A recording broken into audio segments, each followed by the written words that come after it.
So I was trying to figure out something quick and easy to make the other night, and I was just going through YouTube like I do. I love watching YouTube. I love watching all the other keto and carnivore folk, at least the ones that are not trying to divide everybody. And I ran across a video that Nisha did. I'm sure nobody knows who Nisha is, or Dr. Barry.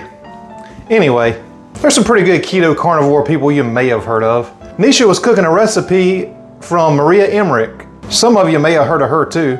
And I've made a lot of her recipes over the years, but I had never seen this one before for this meat lasagna. So I'm like, oh man, that looks awesome. I do a lot of Italian cooking, so what I decided to do is take her recipe, kick it up just a couple notches, and I'll show you the extra things that I put in it and how it turned out right after this.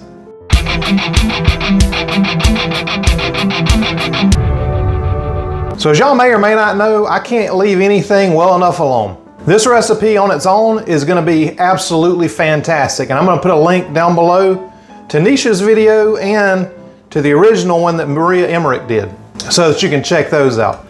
But I just couldn't leave it well enough alone, so I had to add just a few ingredients in there myself to kick it up a couple notches. Now I've got a great lasagna recipe that I make myself that I'll link down there, but it takes a lot more work than this one. This one was super simple and easy, and when I'm telling you it came out delicious, it came out delicious. I'm gonna show you how simple and easy it is. I'm definitely having this again. You can make your own sauce like I do, but in this video I used a jarred sauce that's really good from Aldi, as well as a lot of great ingredients. Hers is carnivore, mine's not quite carnivore.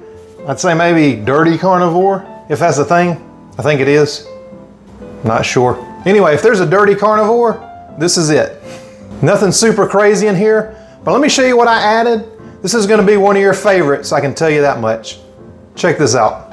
You're gonna need some sausage, hot or mild, and some ground beef. You're gonna need an onion, preferably not this tiny, but a medium size. You're gonna need some chicken breast lunch meat. I got this 1 pound at Aldi, used half of it. You're gonna need some mozzarella cheese. Make sure you get the low moisture part skim. You're gonna need Parmesan cheese. You're gonna need some ricotta. I get this at Aldi. It's a great brand. Make sure you get a whole milk ricotta cheese. None of that fat-free stuff. You're gonna need 2 jars of marinara sauce, and I'll leave a link to mine up above if you wanna make your own that's even more delicious. You're gonna need some pink salt, either the Himalayan or the Redmond's. You need some minced garlic and an egg. One thing I use to kick this up notches unknown is this Italian seasoning. You're gonna need an olive oil. I love a good olive oil. This one's from Italy. Just make sure you get a single source like I've mentioned before. You're gonna need some black pepper. I kicked it up with some spinach because we love spinach in Italian food, and fresh basil. Uh-oh. Do you hear that? It sounds like the keto police.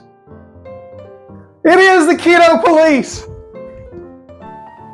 Well, they're here because of this. I used a little bit of wine. Sometimes I cook with wine. Sometimes I even put it in the food. I went ahead and cooked the spinach according to package directions and then put it in a strainer. You got to get this really, really dry. You don't want to add any extra moisture in there. So put it in there, kind of pick it apart a little bit, and then you can dry it the best you can with the colander. Now I'm going to take some of that good olive oil and put it in one of my favorite pans.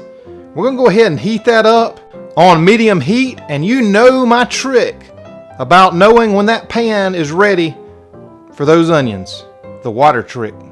When that pan's hot enough, we're gonna go in with these onions and we're gonna cook them down. You wanna cook them down a good bit. Make sure they're nice and translucent. While those are going, I'm gonna go ahead and preheat my oven to 425 degrees. After I preheat the oven, I'm just gonna give this a little stir. See how they're browning like that? That's some of that good caramelization that you want. That brings out the sugar in the onion, makes it nice and sweet without ever having to add any sugar. It's going to kill your diet. And once those are translucent like that, we're going to go in with both of the meats. Just dump them both right in there. We're going to break them up a little bit, and we're going to cook this meat down.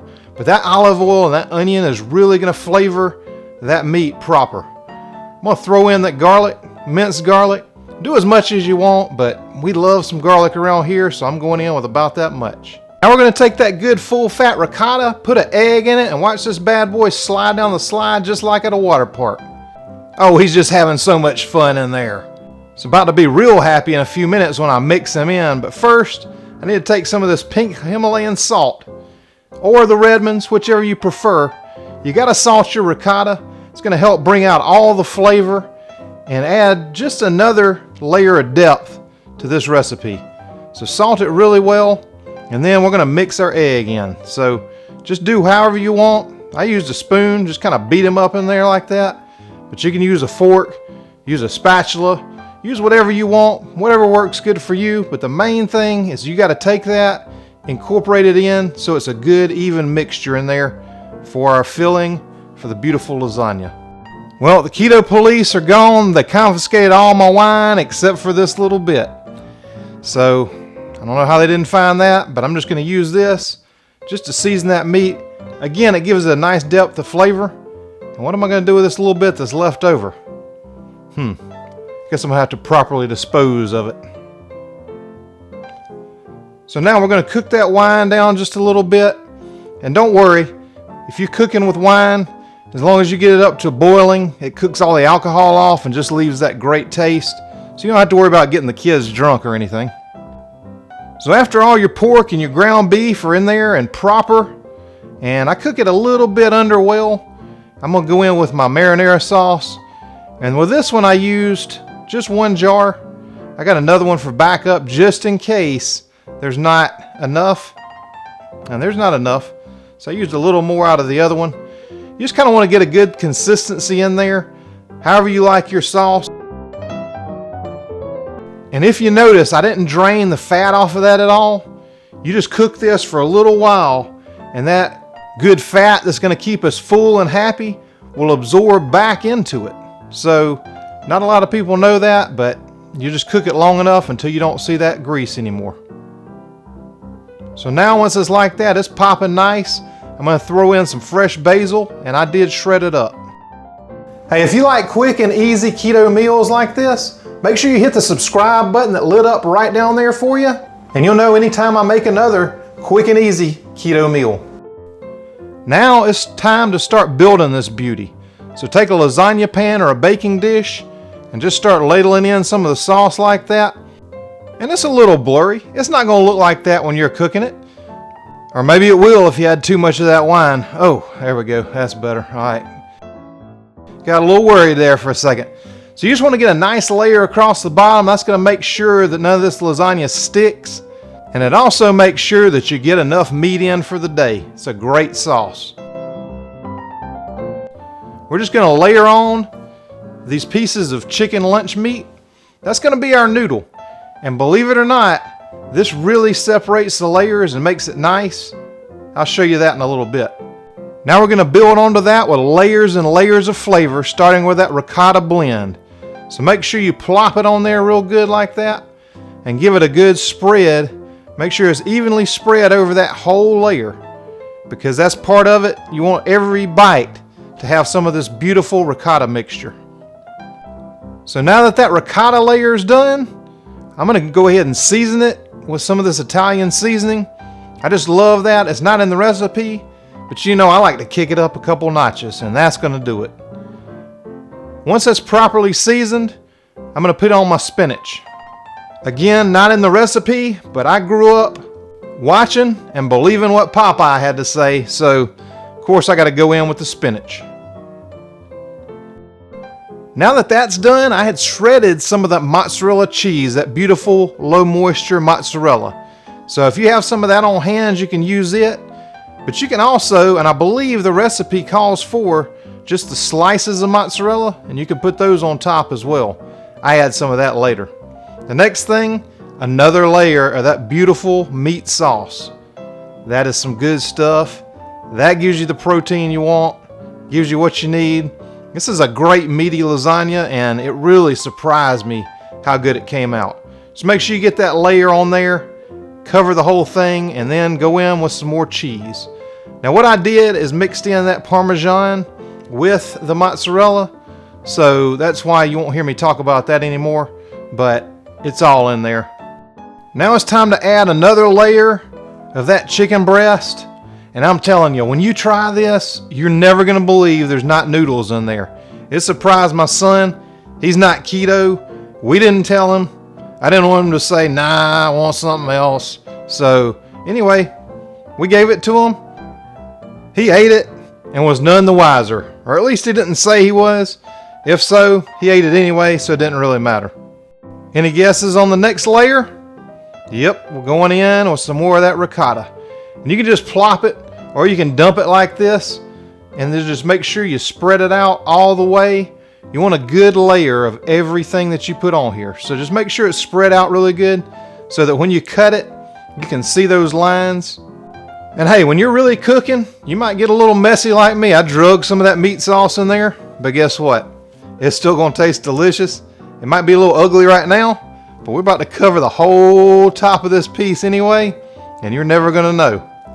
So I'm going to go in with some Italian seasoning. Again, every layer, layers of flavor. Get this thing proper. A little bit of spinach for the Popeye effect. You know, how you going to get muscles without your spinach? But like I said, if you're doing a carnivore one, probably going to leave that spinach out unless it's dirty carnivore. Now I'll put some more of that mozzarella on there. Oh, hang on. Got a little spinach runaway. But that's how you can use this sliced cheese. And like I said, you could use that for the whole thing. I just had some of that on hand already. And if you don't like the way it looks, hey, flip it around and try it again. You're not going to hurt anything. This is all going to melt. It's going to get delicious. I'm going to put the rest of that shredded cheese that I had left over on there. And then, what's next? Oh yeah, another layer of sauce. That's right. Now I know it's looking pretty full, and it is full, as you're going to see in a minute. But it's going to turn out just fine. Now my efforts to push this meat sauce down in there were not that successful. I mean, it's still pretty full. But believe me, it's going to come out okay. What we're going to do is top the rest of it with some more cheese. Put all you got on there. You could even go in with some more of those slices if you want to. If you like more cheese, put more cheese. I want a little bit at the top because there's so much in through there already. But you use however much cheese you want in your kitchen. This looks pretty good to me. Maybe I could have used a little more, but once you bake it, it's going to melt down, it's going to get delicious, and it's going to cover the top. You'll see that in a second. But what we got to do is cover it with some foil first, because we're going to actually bake it twice. We're going to throw it in there, in the oven right now, for its first little bake, so it starts to get real happy. I'm just going to go ahead and bake it, to begin with, for 25 minutes. Once it's been 25 minutes, we're going to take it out of the oven, and we're going to take the foil off. And if a little bit of cheese sticks to it, don't worry, just pull it off and stick it back on. And then I put it on a baking sheet in the oven just in case there's spillage. We're going to cook it again for 25 minutes. After this 25 minutes, I don't know if you can see that bubbling or not. I bet you can. We're going to take it out and go over and set it down to serve it. Now, I'll go ahead and tell you this. I didn't leave it sitting long enough. If you leave it to set up for about 30 minutes or so, those layers are going to get really nice and defined, just like when you keep it in the fridge for a day. If you do it like I do, once I pulled it out and reheated it the next day, oh man, those layers were awesome. But look how good that looks. It's bubbling up. That cheese is delicious. We just couldn't wait to eat, so we just had to eat. Now, if you leave out that little bit of extra sauce that I put in, it's probably not going to be quite this full. But we're not scared of tomatoes around here. It doesn't affect us. If it does affect you, I wouldn't eat this recipe anyway. But maybe you've gone carnivore for a little while, and now you're ready to do some keto stuff, and tomatoes might be your friend again. Give it a shot. Only you know what's right for you. And now it's my favorite time. Oh, it's serving time. So we'll just take this out like that, put it on, and it stayed together pretty good. But like I said, if you'll leave it sitting for about 30 minutes and you don't have people that are ravenous because you've been filming videos of you cooking this stuff and it takes 3 times as long as it should have, then leave it sitting for a half hour and you're going to have some beautiful layers. But look how good that looks. It's absolutely delicious. So I'm just going to go ahead and take another piece out, and then that way my wife and son, they need to eat And then, you know, the rest of the pan, it's probably what I'll eat. So there you go. Gotta make sure they're fed though. I really think y'all are gonna enjoy this. Definitely let me know what you think. Now, of course, if you like keto Italian food, I've got a whole playlist right here with some other Italian keto recipes that you're gonna love. Check those out next. As always, I appreciate you guys so much for watching, and I'll see you in the next video.